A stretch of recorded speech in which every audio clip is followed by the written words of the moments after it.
আল্লাহ রাব্বুল আলামিন বলছেন, বান্দা فإذا قرأت القرآن فاستعذ بالله من الشيطان الرجيم।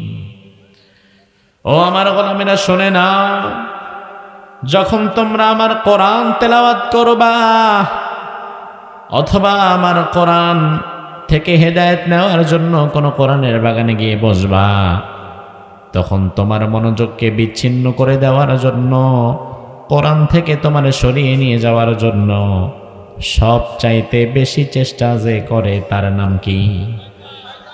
তবে শয়তান কি আমাদের কিশোরগঞ্জে আছে, সদরে আছে, কাতিয়ার চরে নাই, এখানেও আছে, 5 তারিখের পরেও আছে না?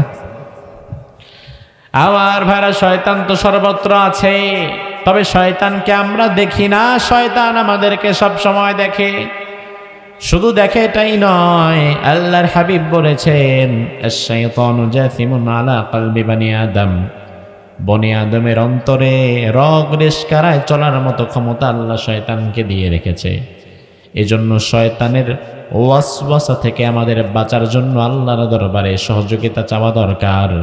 আমরা বললাম, আল্লাহ, শয়তান যদি আমাকে ডান থেকে বাম থেকে সামনে থেকে পেছন থেকে সব জায়গা থেকে যদি ধোঁকা দিতে পারে, শয়তানের ওয়াসওয়াসা থেকে আমি কিভাবে বাঁচব?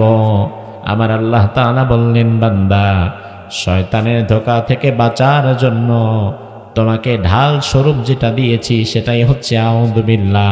তুমি যখন একবার আউযু বিল্লাহ পড়বা, শয়তানকে আমি আল্লাহ তাআলা তোমার কাছ থেকে দূরে সরিয়ে নিয়ে যাব। এজন্য আমার ভাইরা, লক্ষ্য করে বোঝেন, যেহেতু কোরআনের বাগানে আমরা ঢুকলাম, এখন হেদায়েত যদি আমরা পেতে চাই, তাহলে আমাদের পরিপূর্ণ মানসিকতা কোরআনের দিকে দেওয়ার দরকার আছে না নাই?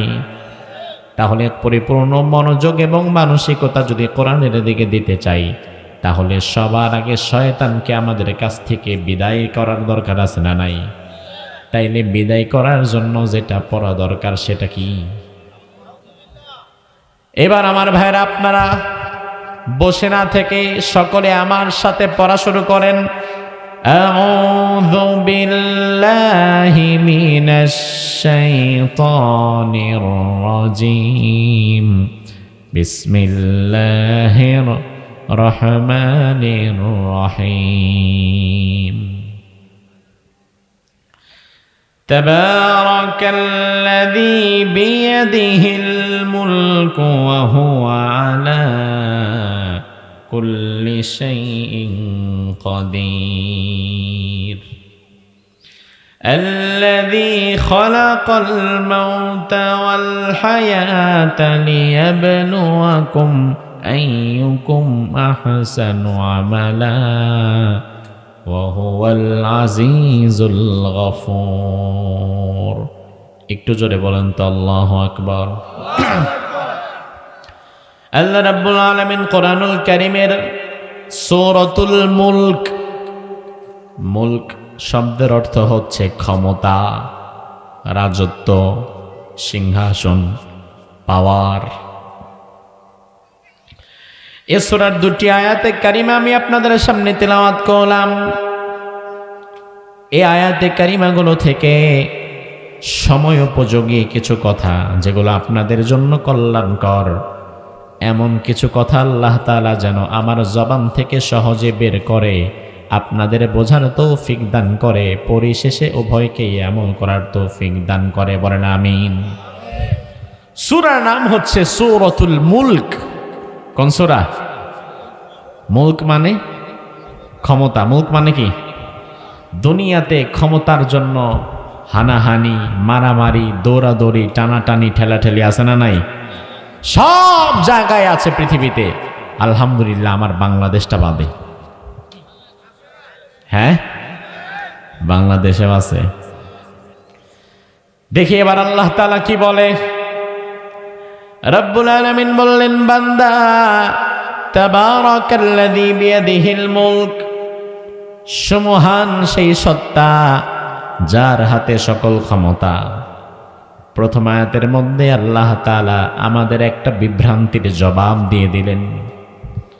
আল্লাহ তাআলা বললেন, বান্দা সমহান সেই সত্তা যার হাতে সকল ক্ষমতা, যিনি সকল ক্ষমতার সেন্টার, যিনি সকল ক্ষমতার উৎস। তাহলে আমার ভাইরা জবাব দেন, সকল ক্ষমতার উৎস কি জনগণ নাকি আল্লাহ? কথাটা কি কোরআনে আছে না নাই? এখন দুনিয়াতে কোন নেতা যদি মঞ্চে দাঁড়ায়া মাইকটা পাওয়ার সাথে সাথেই বলে, ভাইরা আমার সকল ক্ষমতার উৎস জনগণ, তাইলে ওই নেতা কি সত্যবাদী না মিথ্যাবাদী? ওই নেতারে যদি তুমি তারপরেও সত্যবাদী বলো, তাইলে আল্লাহর কোরআনে মিথ্যাবাদী বলা লাগবে। আল্লাহর কোরআনে ডাইরেক্ট আল্লাহ বলেছেন, বান্দা দুনিয়ার সকল ক্ষমতার উৎস আমি আল্লাহ তাআলা। এখন কোরআনের কথা সত্য না তোমার নেতার কথা সত্য? আমার ভাইরা ভালো করে সূক্ষ্ম বিষয়টা বুঝে যান, কারণ নির্বাচন কিন্তু সামনে আবার আসবে, যে কোনো সময় আসতে পারে, ঘোষণা হয়ে যেতে পারে। এই কথাটা সব চাইতে বেশি ছড়ায় নির্বাচনের আগে। নির্বাচনের আগে প্রচলিত রাজনৈতিক দলের নেতারা যখন একটা দলীয় মিটিং করবে, সমাবেশ করবে, তার আগে এইভাবে মানুষদেরকে জড়ো করে। এরপরে আপনি দেখবেন নেতারা আল্লাহ দিলে মাইকটা পাইয়া সবার আগে আউযুবিল্লাহ বিসমিল্লাহ তো দূরে থাক, আমাদের বাংলাদেশে বিসমিল্লাহটা শুদ্ধ করে পড়তে পারে না এমন নেতা তো নাই, অভাব। এরপরে মাইকটা পাওয়ার সাথে সাথে বলে, ভাইরা আমার সকল ক্ষমতার উৎস জনগণ, আমরা জনগণকে ছাড়া কিছু করতে চাই না, আপনারা আমাদেরকে ভোট দিবেন। বাকি কথাগুলা বাদ দেন, মাইকটা পাওয়ার সাথে সাথে যে কথাটা বলল সকল ক্ষমতার উৎস জনগণ, কিন্তু আল্লাহ তো নিজেই বললেন, তাবারাকাল্লাযী বিয়াদিহিল মুলক, ক্ষমতার মালিক আমি আল্লাহ, উৎস আমি আল্লাহ, ক্ষমতা আমার হাতে। তাইলে তোমার নেতা যে সকল ক্ষমতার উৎস আল্লাহকে না মেনে জনগণকে বলে দিয়েছে, তোমার নেতা কিন্তু সাথে সাথে একটা মিথ্যা বলেছে এবং একটা কুফরি করেছে। আপনি বলবেন, হুজুর মিথ্যা না হয় বললো বুঝলাম, কিন্তু কুফরি করলো কিভাবে? কুফরি করলে তো একজন মানুষ কাফের হয়ে যায়। তাইলে আমার নেতা কুফরি করছে মানে তো সে কাফেরের দিকে ধাবিত হয়ে গেছে। সে কুফরি করলো কিভাবে? আমি আপনারে বোঝায় দেই ভাই, কিভাবে আপনার নেতা কিংবা আপনি নিজেও কুফরি করে ফেলছেন। যে বিষয়টার দ্বারা ঈমান ভেঙে যায় ওই বিষয়ের নাম হচ্ছে কুফর। কুফর শব্দের অর্থ হচ্ছে অস্বীকার করা। আমার ভাইরা লক্ষ্য করেন, অস্বীকার করা, অস্বীকার করার মানে হচ্ছে কোরআনে কারিমে যতগুলো আয়াত আছে, একটা আয়াত, একটা শব্দ, একটা অক্ষর, একটা নোক্তাকেও যদি কেউ অস্বীকার করে সে কিন্তু ইমানদার থাকে না। অস্বীকার করার সাথে সাথে সে কাফের হয়ে যায়। কোরআনুল কারীমের বিসমিল্লাহর বা থেকে মিনাল জিন্নাতি ওয়ান নাসের সিন পর্যন্ত যতগুলো অক্ষর আছে সবটার উপরে আমাদের বিশ্বাস আছে তো? জোরে কোন। এখন কেউ যদি বলে আমি পুরা কোরআন মানি কিন্তু সূরা ফাতিহাটা মানি না, তাহলে ফতোয়াটা আপনারাই দেন, সে কি ইমানদার না কাফের? আরো জোরে।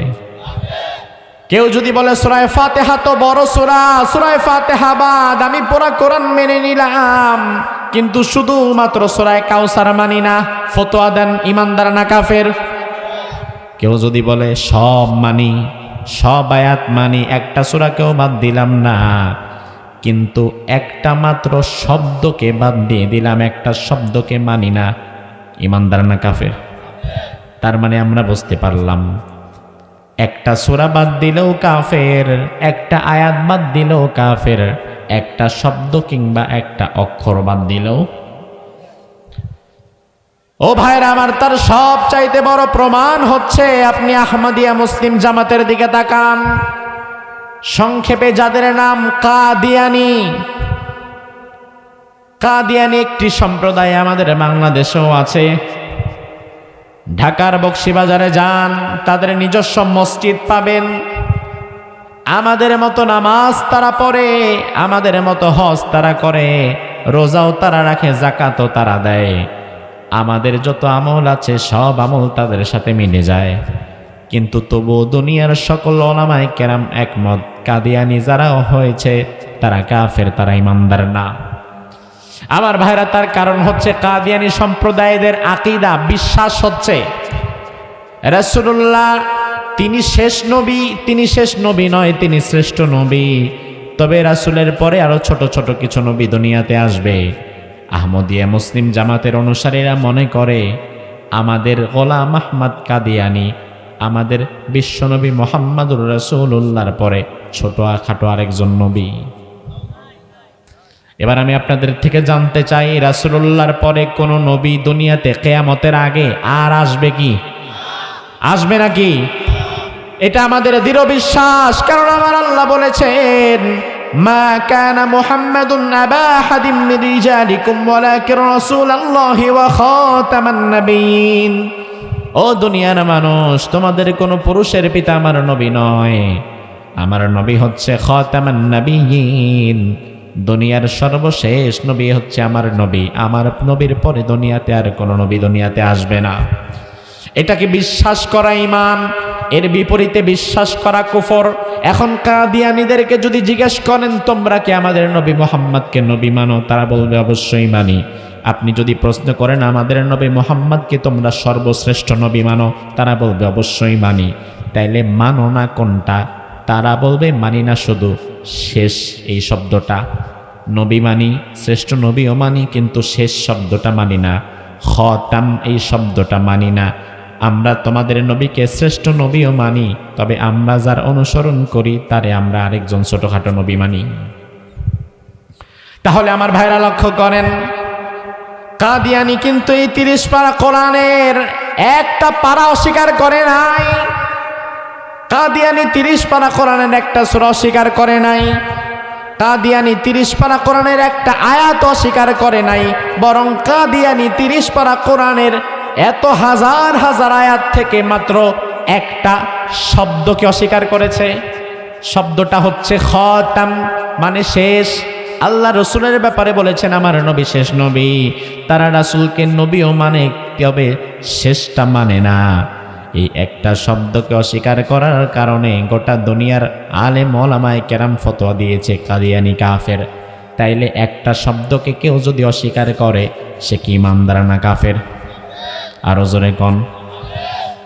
তাহলে তুমি যেই নেতার পিছনে দৌড়াচ্ছ, যার পিছনে দৌড়ে তুমি তোমার জীবন নষ্ট করে দিচ্ছ, যার জন্য তুমি মানুষের ঘর বাড়ি ভাঙছো, যার জন্য তুমি টেন্ডারবাজি করছো, চাঁদাবাজি করছো, তোমার নেতা যে নির্বাচনের সময় মাইকটা পাওয়ার সাথে সাথে বলে ভাইরা আমার ও বোনেরা আমার, সকল ক্ষমতার উৎস জনগণ, এই কথা বলার সাথে সাথে তোমার নেতা কোরআনে কারিমের কয়েকটা আয়াতকে অস্বীকার করে ফেলে। কারণ আল্লাহ তাআলা বারবার বলছেন বান্দা তাবারাকাল্লাযী বিয়াদিহিল মুলক, সকল ক্ষমতার মালিক আমি আল্লাহ, উৎস আমি আল্লাহ। এখন তোমার নেতা যদি বলে উৎস জনগণ, তাইলে কয়েকটা টাটকা আয়াত অস্বীকার হয়ে যায়। কাদিয়ানী যদি শুধুমাত্র একটা শব্দকে অস্বীকার করার কারণে কাফের হয়ে যায়, তাইলে তোমার নেতা কয়েকটা আয়াত বাদ দিলে তো তোমার নেতা কাদিয়ানীর চেয়ে বড় কাফের হওয়া লাগে। তুমি কাদিয়ানীরে কাফের বলে মজা নিলা। তুমি কি জানো না ভাই, তুমি যারা পেছনে দৌড়াও তোমার নেতাও কোন দিক দিয়ে কাফের হয়ে গেছে। এখন আপনি বলবেন হুজুর আল্লাহ বাঁচাইছে, আমার নেতা কইলে কইছে, আমার দল কইলে কইছে, আমি তো কই না, আমি তো বেঁচে গেছি। বাঁচতে পারবেন না। তার কারণ আমার আল্লাহ কোরআনের মধ্যে বলেছেন বান্দা ইয়াউমা নাদউ কুল্লা উনাসিম বিইমামিহিম, দুনিয়ার প্রত্যেক মানুষকে আমি তার নেতা সহকারে হাজির করব। তার নেতারে কিয়ামতের ময়দানে ডাকবো, কোন নেতার পেছনে তুমি ঘুরেছ, কার আদর্শ বাস্তবায়নের জন্য দুনিয়াতে চেষ্টা করেছ। তুমি কি জাতীয়তাবাদ প্রতিষ্ঠার জন্য কাজ করেছ? তুমি কি গণতন্ত্রের জন্য কাজ করেছ? তুমি মুজিববাদের জন্য কাজ করেছ? তুমি লেনিনবাদের জন্য কাজ করেছ? নাকি তুমি সমাজবাদের জন্য কাজ করেছ? জবাব দাও, জবাব দাও। জবাব দেওয়া ছাড়া জান্নাতে যাওয়া যাবে না। এজন্য দুনিয়াতে অমুক নেতার আদর্শ তমুক নেতার আদর্শ বাস্তবায়নের জন্য না দৌড়ায়া তুমি রাসূলুল্লাহর আদর্শ বাস্তবায়নের জন্য দৌড়াও। কারণ মুক্তি যদি পেতে চাও, রাসূলের আদর্শ ছাড়া মুক্তি পাওয়া কি সম্ভব বলে মনে হয় নাকি? সম্ভব? সে আল্লাহ রাব্বুল আলামিন বলছেন, বান্দা তাবারাকাল্লাযী বিয়াদিহিল মুলক, সমহান সেই সত্তা যার হাতে সকল ক্ষমতা, যিনি ক্ষমতার উৎস। তাহলে পূর্ববর্তী আলোচনা বুঝে থাকলে জবাব দেন, সকল ক্ষমতা কার হাতে? সবাই তো আল্লাহর নাম নেয় না। আবার প্রশ্ন করছি, জবাব দেন, সকল ক্ষমতা কার হাতে? সকল ক্ষমতার মালিক কে? উৎস তাইলে জনগণ। উৎসকে? উৎস অবশ্যই আল্লাহ। ক্ষমতায় বসায়ও আল্লাহ, নামায়ও আল্লাহ। ক্ষমতা দেয়ও আল্লাহ, আবার ক্ষমতা কেড়ে নিয়ে লাথি মেরে দিল্লি পাঠিয়ে দেয় আল্লাহ। ক্ষমতার মালিক কে? জনগণ। জনগণ জীবনে কোনোদিন এই কথা ভুলেও যেন আপনার মুখে আর না আসে। দুনিয়ার যেই বলুক না কেন ক্ষমতার উৎস জনগণ, আপনি বলবেন না। আপনি বলবেন হতেই পারে না, ক্ষমতার উৎস একমাত্র কে?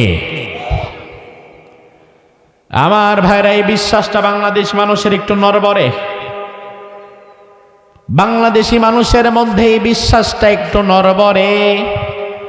তার সবচাইতে বড় প্রমাণ হচ্ছে এদেশের মানুষের মধ্যে জুজুর ভয় ঢুকে গেছে। এদেশের মানুষ আল্লাহরে যতটা না বেশি ভয় পায়, তার চাইতে এখন বেশি ভয় পায় ভারত কিংবা আমেরিকারে। মনে করে তারা বুঝি চাল বন্ধ করে দিলাম, আমরা না খায় মরব। এজন্য ভারত আমাদের দেশকে নিয়ে যতই কটূক্তি করুক না কেন, যতই ষড়যন্ত্র করুক না কেন, আপনি দেখবেন বাংলাদেশের রাজনৈতিক নেতারা এগুলার প্রতিবাদ করতে চায় না। আমার ভাইরা, আপনাদেরকে আমি একটু বলি, আপনারা জানেন কিনা আমি জানি না,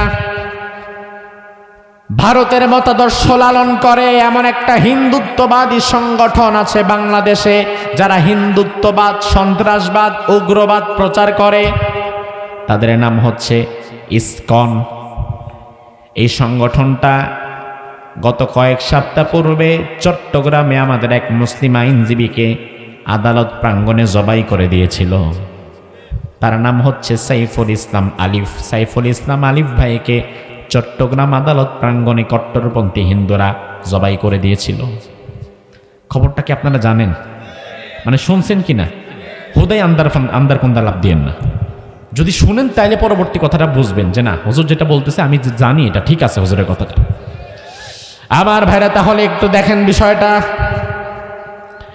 ইসকন এত বড় কাজ তারা করেছে, এরপরে আমরা যখন বিচার দাবি করলাম, যে মেরেছে সে যেহেতু ইসকনের সদস্য, তাহলে স্বাভাবিকত ইসকনের কাছে আমরা বিচার দাবি করতেই পারি, এবং স্বাভাবিকত ইসকনের মতো হিন্দুত্ববাদ প্রচারকারী সন্ত্রাসী সংগঠনকে আমরা নিষিদ্ধের দাবিও জানাতে পারি। আপনারা একটু জবাব দেন, ইসকনের লোক হিন্দুত্ববাদ প্রচার করে আমার ভাইকে যদি হত্যা করে মেরে ফেলতে পারে, তাইলে ওই সংগঠনকে নিষিদ্ধ করার দাবি জানানোর অধিকার বাংলার মুসলমানের আছে না নাই? এবং সেটা নিষিদ্ধ করে দিতে হবে। তার কারণ হচ্ছে, আপনাদের ভুলে গেলে চলবে না, আজ থেকে 5-7 বছর পূর্বে ঢাকায় কিছু জঙ্গি অ্যাটাক হয়েছিল। হলি আর্টিজান নামক একটা রেস্টুরেন্ট ছিল, হলি আর্টিজান রেস্টুরেন্টে জঙ্গিরা আক্রমণ করেছে। কোথাকার কোন ছেলেপেলেরা গুলি কয়টা নিয়ে ঢুইকা এলো পাতারে গুলি করেছে, কয়েকজন বোধহয় মারাও গিয়েছিল। হলি আর্টিজানের ওই ঘটনাটা তৎকালীন অনেক বেশি ফলাও হয়েছিল যে রে বাবারে, হলি আর্টিজানে জঙ্গি ঢুইকা মানুষগুলোরে নাকি মেরে ফেলছে। এরপরে এই জঙ্গিদের মধ্যে 2-1জনকে পুলিশ ধরেছে। 2-1জনকে পুলিশ ধরে থানায় নিয়ে যাওয়ার পরে তার মোবাইল চেক করে দেখেছে ওই জঙ্গি নিয়মিত নাকি পিস টিভি বাংলা একটা চ্যানেল ছিল, যেখানে ডাক্তার জাকির নায়েকের লেকচার চলতো। এরপরে প্রশাসন বলল, এই জঙ্গির মোবাইলে আমি পিস টিভি বাংলার জাকির নায়েকের কয়েকটা লেকচার পাইছি, তাইলে সে যদি জাকির নায়েকের কয়েকটা লেকচার শোনে, তাইলে মনে হয় এই বেটা জাকির নায়েকের কাছ থেকে ট্রেনিং নিচে কেমনে মারা লাগবে। এরপরে এসে আক্রমণ করছে, এবং এই ঘটনার পরে পিস টিভি বাংলার সম্প্রচার বাংলাদেশ থেকে বন্ধ করে দেওয়া হয়েছিল। ও ভাই আমার, আপনাদের বিবেকের কাছে আমার প্রশ্নটা আমি শুধু রেখে যাচ্ছি। ডাক্তার জাকির নায়েকের অনুসারী হওয়ার কারণে ওই জঙ্গি যদি ডাক্তার জাকির নায়েকের আসলেই অনুসারী হয়ে থাকে, আর এই অপরাধে যদি জাকির নায়েকের পিস টিভি বাংলার সম্প্রচার বাংলাদেশে বন্ধ করে দেওয়া হয়, তাইলে যেই হত্যাকারী খুনি সরাসরি ইসকনের সদস্য হওয়ার পরে ইসকনটারে কেন বন্ধ করা হবে না? জবাব চাই। জাকির নায়েকের লেকচার শুনে জন্য হত্যাকারী জাকির নায়েকের লেকচার শুনে সেজন্য পিস টিভি বন্ধ করে দিলা, আর এখানে হত্যাকারী সরাসরি ইসকনের সদস্য, তাইলে ইসকন বন্ধ করো না কেন? তার সবচাইতে বড় কারণ হচ্ছে ইসকন তুমি বন্ধ করতে চাচ্ছ না, কারণ ইসকন এদেশের না, ইসকন দিল্লির। আর ইসকনকে বন্ধ করতে চাইবে না তারা যারা দিল্লির দালাল, যারা ভারতপন্থী, যারা শিরিকপন্থী, যারা মূর্তি পূজারী পন্থী, যাদের ভেতরে এখনো মূর্তি পূজার ভালোবাসা রয়ে গেছে, যারা এখনো ইমানদার হতে পারে নাই। এজন্য আপনারা দেখবেন বর্তমানে বাংলাদেশটাকে নিয়ে সব চাইতে বেশি ষড়যন্ত্র যারা করছে, সব চাইতে বেশি মিথ্যা প্রোপাগান্ডা যারা দিচ্ছে। আমি জানি না, আপনাদের থেকে জবাব চাই, আপনারা জবাব দেন। তারা কোন দেশ? কোন দেশ? এ কথা তো কানার ভাই অন্ধ জানে। এজন্য আপনি দেখবেন গত জুমার নামাজ পড়াবার আগে আমি মোবাইলটা হাতে নিয়েছিলাম, গত জুমার কথা। মোবাইলটা হাতে নিয়ে মসজিদে যাচ্ছি, গাড়িতে বসে আছি, এমন সময় দেখলাম ভারতের একটা টিভি চ্যানেল, নাম বলবো না কারণ নাম বললে সার্চ দিয়ে আবার গিয়া দেখবেন, আপনি দেখলে তো ওর আর একটু ব্যবসা বাইরে গেল। ও ভাই আমার, আমি দেখলাম একটা টিভি চ্যানেল নিউজ প্রচার করছে, গত জুমার ঠিক 1 ঘন্টা আগে 11টার দিকে খবর প্রকাশ করছে 5 তারিখের পরে বাংলাদেশে হাজার হাজার হিন্দুকে জবাই করে মেরে ফেলা হয়েছে, মন্দির ভেঙে ফেলা হচ্ছে। বাংলাদেশে হিন্দুরা নিরাপদ না, তারা পূজা পার্বণ করতে পারে না। তাড়াতাড়ি হিন্দুদের বাঁচাবার জন্য জাতিসংঘের কাছে ভারত সহযোগিতাও চাইছে। এবার আমি আপনাদের কাছে জানতে চাই, তারা যেই সংবাদটা প্রকাশ করলো, আল্লাহকে সাক্ষী রেখে বলেন তো কথাটা কি সত্য না মিথ্যা? 5ই আগস্টের পরে আমাদের এই কিশোরগঞ্জে হিন্দু আছে না নাই? কয়টা হিন্দুরে মারছেন? কয়টা মন্দির ভাঙছেন? কয়টা মন্দিরের মূর্তি আঘাত করেছেন? একটাও না, একটাও না। ভাত রান্না হয়েছে কিনা পাতিলের সব ভাতগুলো টিপ দেওয়া দরকার নাই, 2-1টা টিপ দিলে বোঝা যায়। কিশোরগঞ্জকে চাপ দিয়ে বুঝে ফেললাম কিশোরগঞ্জে যেহেতু হয় নাই, বাকি 63টা জেলায়ও হয় নাই। কথা কি ঠিক না বেঠে? তাইলে তারা যে নিউজ প্রচার করছে এখানে নাকি হিন্দুদের জবাই করা হচ্ছে, মন্দিরে নাকি ভেঙে ফেলা হচ্ছে, মূর্তি নাকি ভেঙে ফেলা হচ্ছে, এই কথাগুলো কি সত্য না মিথ্যা? তাইলে প্রতিনিয়ত আমাদেরকে নিয়ে যারা মিথ্যা সংবাদ ছড়ায় তাদের বিরুদ্ধে প্রতিবাদ করার দরকার আমাদের আছে না নাই? তাইলে প্রতিবাদটা কি শুধু হুজুর করবে নাকি আপনারাও করবেন? এখন প্রতিবাদের বিষয়টাতে আসলে দেখা যায় ভারতের বিরুদ্ধে প্রতিবাদ শুধু হুজুর করে আর সাধারণ জনগণ করে, শুধু আলেম করে আর সাধারণ মানুষ করে। কিন্তু রাজনৈতিক নেতৃবৃন্দ যারা আগামীতে দেশ পরিচালনা করতে চায়, বাংলাদেশের প্রচলিত বড় রাজনৈতিক দলের নেতাকর্মীরা প্রতিবাদ করে না। আপনি খোঁজ নিয়ে দেখেন, আমি দলের নাম নিব না, আপনি খোঁজ নিয়ে দেখেন তারা ভারতের বিরুদ্ধে প্রতিবাদ করতে সাহস পায় না। তার কারণ তারা চিন্তা করে ভারতের বিরুদ্ধে যদি এখন আমরা প্রতিবাদ করি তাহলে আগামীর নির্বাচনে হয়তো ভারত আমাদের আর সাপোর্ট দিবে না, এই ভয় তারা প্রতিবাদ করে না। আমি আপনারে বললাম ভাই, আজকে থেকে কোরআন হাতে নিয়ে বলে যাই, কোরআন হাতে নিয়ে আপনাকে বলে যাই, নিজের আকীদা বিশ্বাস পরিবর্তন করেন। তার কারণ আপনাকে ক্ষমতায় নেওয়ার মালিক কিংবা ক্ষমতা থেকে নামানোর মালিক ভারত না, ক্ষমতায় নেওয়ার মালিক কিংবা ক্ষমতা থেকে নামানোর মালিক কে? আরে ভারত যদি তোমার ক্ষমতায় নেওয়ার মালিক হতো কিংবা ক্ষমতায় রাখার মালিক হতো তাইলে তোমারে রাখতে যাবে কেন? বিগত 16 বছরের স্বৈরাচারকেই তো তারা রাখতে পারত। 100-100 সাপোর্ট দেওয়ার পরেও তো স্বৈরাচারকে তারা রাখতে পারে নাই। তার মানে এটা প্রমাণ হয় ক্ষমতায় নেওয়ার মালিকও আল্লাহ, আবার ক্ষমতা থেকে নামানোর মালিকও। নিজের ঈমান পরিবর্তন করেন, নিজের আকীদা বিশ্বাস পরিবর্তন করেন, ভারতের ষড়যন্ত্রের বিরুদ্ধে মুখ খোলেন, আল্লাহকে ভয় করে চলেন। তার কারণ আপনি ক্ষমতায় যাবেন নাকি নামবেন সেটা ভারত কিংবা আমেরিকা ঠিক করবে না। বাংলাদেশে আগামীতে কারা দেশ পরিচালনা করবে সেটা ভারত ঠিক করবে না, আমেরিকা, চীন, রাশিয়া ঠিক করবে না, সেটা ঠিক করবে বাংলাদেশের 18 কোটি মুসলমান, অন্য কেউ না।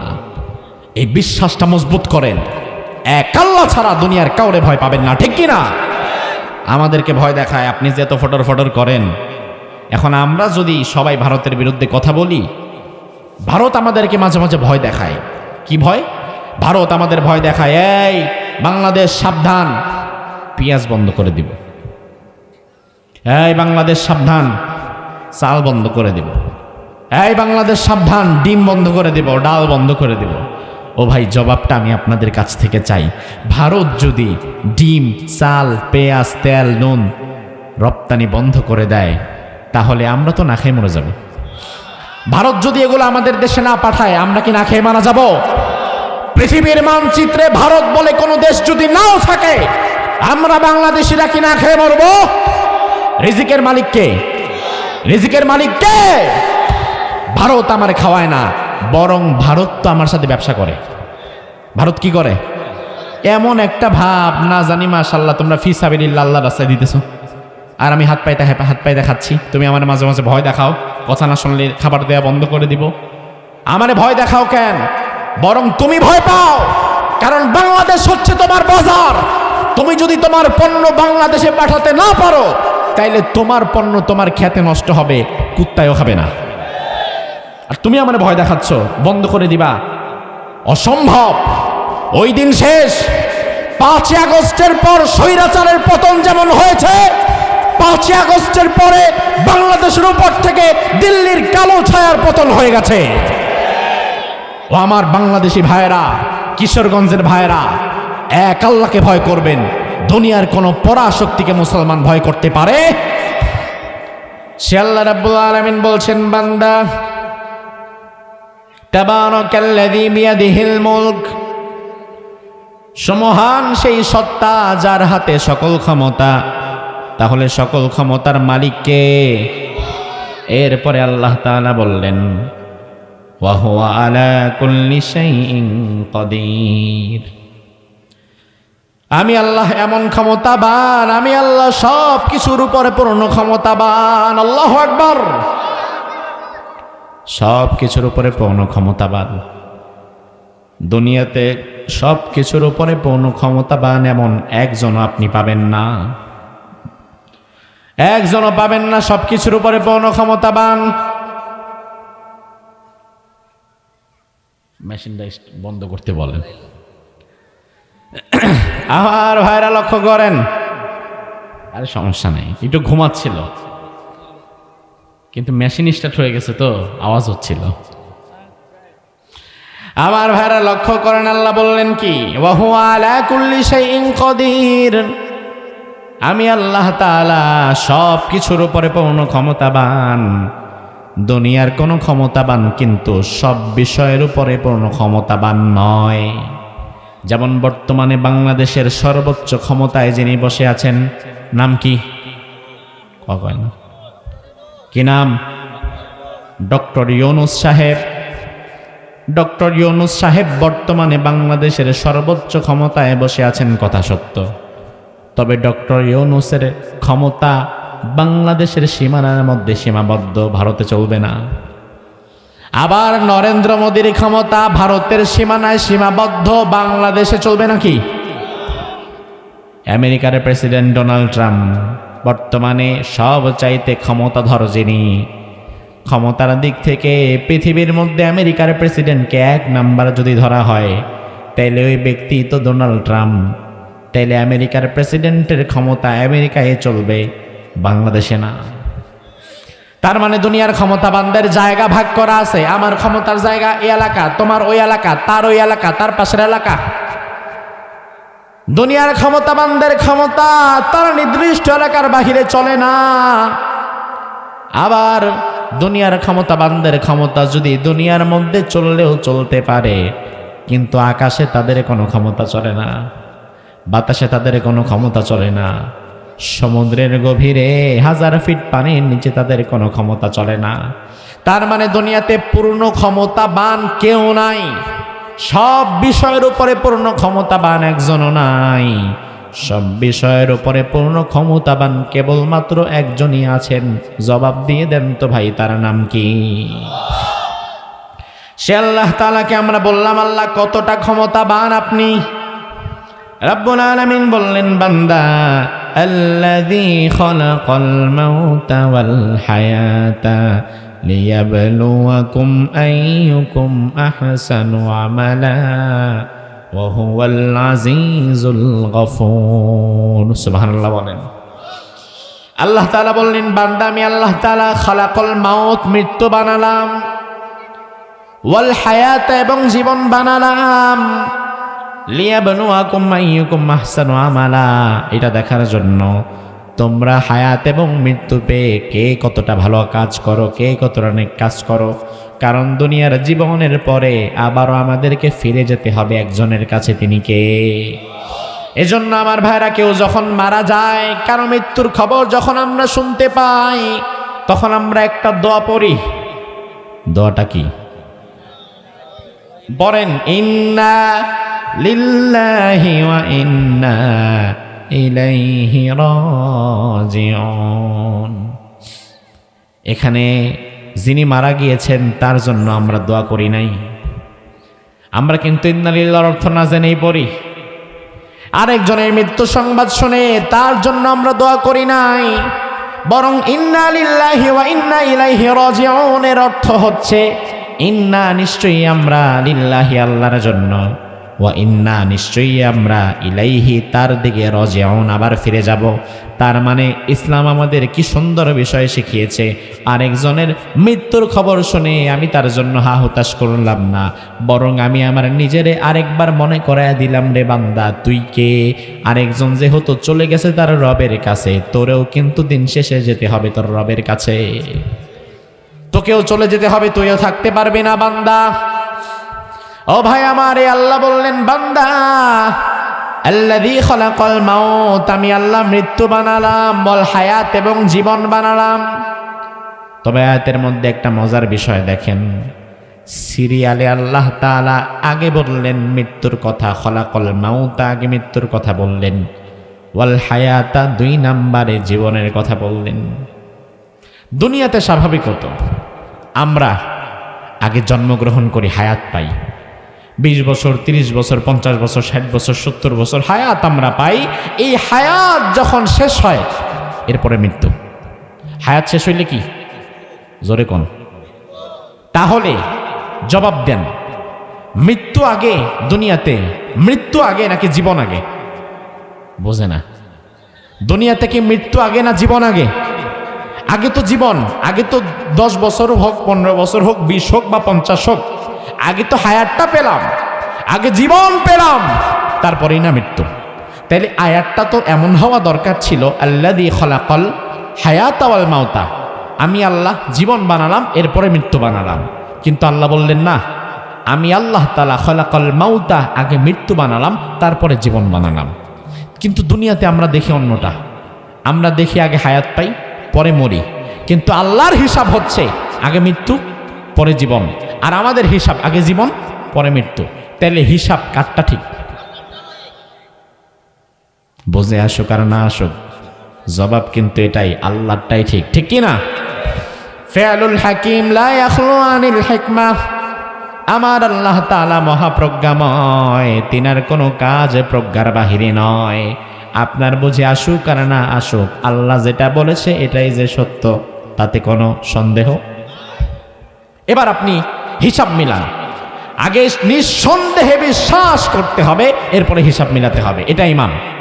এটা না যে দেখি আগে হিসাব মিললে বিশ্বাস করুন, তাছাড়া না, এটা ঈমান না। ঈমান হচ্ছে আমার আল্লাহ যা বলেছে, আমার রাসূল যা বলেছে, আমার বুঝে আসুক আর না আসুক, আমান্না বিহি, তার উপরে আমি ঈমান আনলাম। কারণ দুনিয়ার সব বুঝ আমার মাথায় আছে, এটা আপনি কল্পনাও করতে পারবেন না। বা দুনিয়ার সব হিসাব আমি বুঝবো, এটাও না। কিন্তু আমার আল্লাহ যেটা বলেছে এটা কখনো মিথ্যা হতে পারে? তাইলে আল্লাহ বললেন আমি আগে মৃত্যু বানাই পরে জীবন বানাই, আর আমরা দেখি উল্টা। তাহলে একটু হিসাবটা মিলাই। আল্লাহর হাবিব হাদিসের মধ্যে বললেন, ইয়াবাসুল্লাহু ইলাইহি মালাকান বিআরবা'i কালিমাত ফায়ুকতাবু আমালুহু ওয়া আজালুহু ওয়া রিজকুহু ওয়া শাকিয়্যুন আও সাঈদ থুম্মা ইউনফাখু ফীহির রূহ। একজন সন্তান যখন মাতৃগর্ভে থাকে, আপনি আমি সবার ব্যাপারে কিন্তু এই হাদিস প্রযোজ্য। আল্লাহর হাবিব বলেন, একজন সন্তান যখন মায়ের পেটে থাকে, মায়ের পেটে রক্তপিণ্ড থেকে মাংসপিণ্ডের সৃষ্টি হয়, এরপরে সেই মাংসের ভিতর হাড় সৃষ্টি হয়। সুম্মা নুখরিজুকুম তিফলা, এরপরে আল্লাহ তাআলা মায়ের পেটের মধ্যে সুন্দর স্ট্রাকচার দিয়ে একটা শিশু তৈরি করে। প্রথম 43 দিন সময় লাগে, 1টা 40, 2টা 40, 3টা 40, 43 দিন সময় লাগে মায়ের পেটের ভেতরে পরিপূর্ণ একটা বাচ্চার আকৃতি তৈরি হতে। 3টা 40 মিলানোর পরে মায়ের পেটের ভেতরে আমার আপনার সৃষ্টি হয়ে গিয়েছিল। হাত আছে, পা আছে, চোখ আছে, কান আছে, সব আছে। কিন্তু 43 দিন পর্যন্ত আল্লাহ তাআলা মায়ের পেটের ওই শিশুর মধ্যে রূহ দেয় না। রূহ আসে 43 দিন যাওয়ার পরে। আগে আল্লাহ তাআলা সুন্দর করে ফুটফুটে একটা ছোট্ট বাচ্চা মায়ের পেটের মধ্যে বানায়, রূহ দেয় না। আমার ভাইরা, তাহলে আমি একটু আপনাদের কাছ থেকে জবাব চাই, রূহ যার ভেতরে নাই সে কি জীবিত না মৃত? জোরে কোন। একজন ব্যক্তি মারা গিয়েছে, আপনি গেলেন তাকে দেখার জন্য, যাওয়ার পরে দেখলেন হাত আছে আগে যেমন ছিল, পা আছে আগে যেমন ছিল, চোখ আছে আগে যেমন ছিল, নাক আছে আগে যেমন ছিল, কিন্তু নাই শুধুমাত্র একটা জিনিস। সেটা কি? রূহ, প্রাণ, রূহ। এই রূহটা কি? ইয়াসআলুনাকা আনির রূহ, প্রশ্ন করা হলো, নবী রূহ আবার কি জিনিস? আল্লাহ রাব্বুল আলামিন জবাব দিয়ে দিলেন, কুলির রূহু মিন আমরি রাব্বি। ও নবী, আপনি বলে দেন, রূহকে দেখা যায় না, ধরা যায় না, ছোঁয়া যায় না। দুনিয়ার কোনো বিজ্ঞান রূহকে পরীক্ষাও করতে পারবে না। রূহটা হচ্ছে আমি আল্লাহ তাআলার একটা আদেশ, আর কিচ্ছু না। আমার ভাই, ওই হাদিসের দিকে তাকান। রাসূলুল্লাহ বলেন, মায়ের পেটে 43 দিন সময় লাগে একটা বাচ্চার আকার তৈরি হতে। এরপরে আল্লাহ যখন রূহ দিয়ে দিবেন, রূহ দেওয়ার আগে ওই মৃত অবস্থায় মায়ের পেটে আমরা যখন পড়েছিলাম, তখন আল্লাহ তাআলা মায়ের গর্ভের ভেতরে একজন ফেরেশতাকে পাঠিয়ে দেয়। সুবহানাল্লাহ কইলেন না? ওই ফেরেশতা মায়ের পেটে প্রতিটি শিশুর মাথার কাছে এসে বসে। আমি যখন ছিলাম আমার মাথার কাছে এসেছে, আমার ভাই যখন ছিল তার মাথার কাছেও এসেছে, আপনারা যখন ছিলেন আপনাদের মাথার কাছেও এসে বসেছে। এবার ফেরেশতা আমাদের মাথার কাছে কপালের মধ্যে 4টা বিষয় লিখে দিয়ে যায়। 4টা বিষয় লিখার দায়িত্ব দিয়ে আল্লাহ ফেরেশতাকে পাঠায়। কয়টা বিষয়? জোরে কন। 1 নাম্বার, ফায়ুকতাবু আমালুহু, তার কাজ কর্মগুলো লিখে দিয়ে যায়। দুনিয়াতে সে জান্নাতমুখী কাজ করতে পারবে না জাহান্নামমুখী কাজ করবে। আমার ভাইরা লক্ষ্য করেন, দুনিয়াতে কাজ সবার জন্য সবটা সহজ না, আবার সবার জন্য সবটা কঠিনও না। ও যুবক ভাই, তোমার জন্য হয়তো কুয়াশাচ্ছন্ন রাতে শীতের মধ্যে ঠান্ডা পানি দিয়ে অজু করে মসজিদে ফজরের নামাজ পড়া কঠিন। আবার তোমার জন্য হয়তো সিনেমা হলে গিয়া 2 ঘন্টা সিনেমা দেখা সহজ। যার জন্য সিনেমা হলে 2 ঘন্টা বৈশা সিনেমা দেখা সহজ, ওই একই ব্যক্তির জন্য ফজরের নামাজ পড়া কঠিন। আবার আপনি দেখবেন আমাদের মতো আলেম ওলামা যাদের জন্য সিনেমা হলে 2 ঘন্টা বৈশা সিনেমা দেখা খুব কঠিন, খুব কঠিন, খুব কঠিন, আমাদের জন্য আবার মসজিদে ফজরের নামাজ পড়া সহজ। এটা আপনি আপনার দিকে তাকান। আপনি জান্নাতমুখী হচ্ছেন না জাহান্নামমুখী হচ্ছেন সেটা আপনি বুঝে নেবেন। যদি দেখেন আপনার জন্য জাহান্নামের কাজগুলো বারবার সহজ হয়ে যাচ্ছে, তাইলে আপনি তাড়াতাড়ি তওবা করেন, কারণ আপনার পথটা জাহান্নামের দিকে চলে যাচ্ছে। আর আপনি যদি দেখেন আল্লাহ আলহামদুলিল্লাহ, জাহান্নামের কাজ, হারাম কাজ আমার জন্য আল্লাহ কঠিন বানায় দিছে, কিন্তু জান্নাতের কাজ আমার জন্য আল্লাহ সহজ বানায় দিছে, আল্লাহর শুকরিয়া আদায় করেন। ফেরেশতারা 1 নম্বরে কপালের মধ্যে লিখে দেয় ফায়ুক্তাবু আমালুহু, তার কাজকর্মগুলা কেমন হবে সেটা লিখে দেয়। 2 নম্বর ফেরেশতা কপালের মধ্যে 2 নম্বর অপশন দিয়ে লিখে দেয় ওয়া আজালুহু, তার মৃত্যুটা কখন, কবে, কোথায়, কিভাবে হবে সেটা ফেরেশতারা কপালের মধ্যে লিখে দেয়। আমার ভাইরা ভাই, একটা বিষয় একটু বুঝে থাকলে জবাব দেন। মায়ের পেটে আমাদের কপালে ফেরেশতা মৃত্যুর দিন তারিখটা যখন লিখছিল, তখন ওই অবস্থায় আমরা কি জীবিত না মৃত? বুঝেন না? জীবিত না মৃত? তাইলে আমাদের একবার মৃত্যু থাকা অবস্থায় আমার আল্লাহ পরবর্তী মৃত্যুর দিন তারিখ লিখে দিয়ে দিয়েছে। তাইলে দুনিয়াতে আপনি যদিও দেখেন আগে আমরা জন্মেছি, আগে জীবন পেয়েছি, পরে মৃত্যু পেয়েছি, কিন্তু আল্লাহর হিসাবটাই ঠিক, কারণ আল্লাহ আগে জীবন না বরং আগে মৃত্যু বানিয়েছে। ঠিক না? আগে মৃত্যু বানিয়েছে, তারপরে জীবন। এজন্য আমার ভাইরা, মৃত্যু থেকে পালাবার উপায় নাই, মৃত্যু থেকে বাঁচার উপায় নাই, কেউ মৃত্যু থেকে বাঁচতে পারবো না। বরং মৃত্যু থেকে পালিয়ে যে যেখানেই যাক না কেন, আইনামা তাকুনু ইউদরিকুমুল মাউত ওয়ালাউ কুনতুম ফি বুরুজিম মুশাইয়াদা। মৃত্যু থেকে পালিয়ে আপনি যাবেনটা কোথায়? পাহাড়ে গিয়ে লুকাবেন, বিরাট অট্টালিকায় গিয়ে লুকাবেন। মৃত্যু থেকে বাঁচার জন্য যেখানেই যান না কেন, মালাকুল মউতের সেখানে যাওয়ার মতো ক্ষমতা আছে না নাই? সুলাইমান আলাইহিস সালাম নাম শুনেছেন? কি ছিলেন? হ্যাঁ, কি ছিলেন তিনি? শুধু নবী না, তিনি ছিলেন পৃথিবীর বাদশাহ। সুলাইমান আলাইহিস সালামের সময় একজন ওয়াজির ছিল, ওয়াজির মন্ত্রী সমমর্যাদার। এই মন্ত্রী একবার দেখলেন একজন আগন্তুক সুলাইমান আলাইহিস সালামের দরবারে এসেছে, সুলাইমানের সঙ্গে কথা বলছে, কিন্তু কথা বলে সুলাইমানের সাথে তাকায় থাকে মন্ত্রীর দিকে। মন্ত্রী চিন্তা করলেন কি ব্যাপার, বেটা দেখি কথা কয় সুলাইমানের সাথে, আবার তাকায় আমার দিকে, টেরা টোরা নাকি আবার আরেক দিকে তাকায় থাকে, চোখ এরকম। মন্ত্রী চিন্তা করলো কি ব্যাপার, আমার দিকে বারবার এমনি এমনি তাকায় কেন? এবার তিনি যাওয়ার পরে ওয়াজির সুলাইমান আলাইহিস সালামকে বললেন কি ব্যাপার, একজন আগন্তুক এসেছে, সে দেখি কথা বলে আপনার সাথে, কিন্তু তাকায় আমার দিকে, কে সে, তার পরিচয় কি? সুলাইমান নবী বললেন, তুমি তাকে চিনতে পারো নাই, সে মালাকুল মউত, মৃত্যুর ফেরেশতা। বিশেষ কোনো একটা কারণে আমার সাথে কথা বলার জন্য মানুষের রূপ ধরে এসেছে, কিন্তু যতই মানুষের রূপ ধরুক না কেন একটু ভয়াবহতা আছে না নাই? এবার মন্ত্রী শুনে সাথে সাথে ভয় পেয়ে গেলেন, আল্লাহ রে আল্লাহ, যেমনি আমার দিকে দেখাইছে তার মানে আমি শেষ, আমি বাঁচতে পারবো না। ও আল্লাহর নবী সুলাইমান, তাড়াতাড়ি আমারে বাঁচান। আমি বাঁচাবো কিভাবে? মন্ত্রী বলে, আমি কিছু জানি না, আল্লাহ তো আপনারা দুনিয়ার সব ক্ষমতা দিয়ে দিয়েছে। বাতাস আপনার কথা শুনে আপনি বাতাসের মধ্যে সিংহাসন নিয়ে ভেসে বেড়ান, বাতাসরে আপনি অর্ডার দিয়ে দেন, বাতাস যেন আমারে এই মুহূর্তে উড়িয়ে হাজার হাজার মাইল দূরে কোনো একটা জঙ্গলে নিয়ে ফেলে দিয়ে আসে, যেই জঙ্গলে জীবনে কোনো দিন কোনো মানুষের পা পড়ে নাই। সুলাইমান আলাইহিস সালাম বাতাসরে বললেন, ঠিক আছে, মন্ত্রী যেহেতু আবদার করেছে তাকে নিয়ে উড়িয়ে নিয়ে যাও দূরে। এবার সুলাইমান আলাইহিস সালামের মন্ত্রীকে বাতাস উড়িয়ে অনেকটা দূর নিয়ে চলে গেল। আজান হচ্ছে, আমরা একটু মনে মনে আজানের জবাব দিই।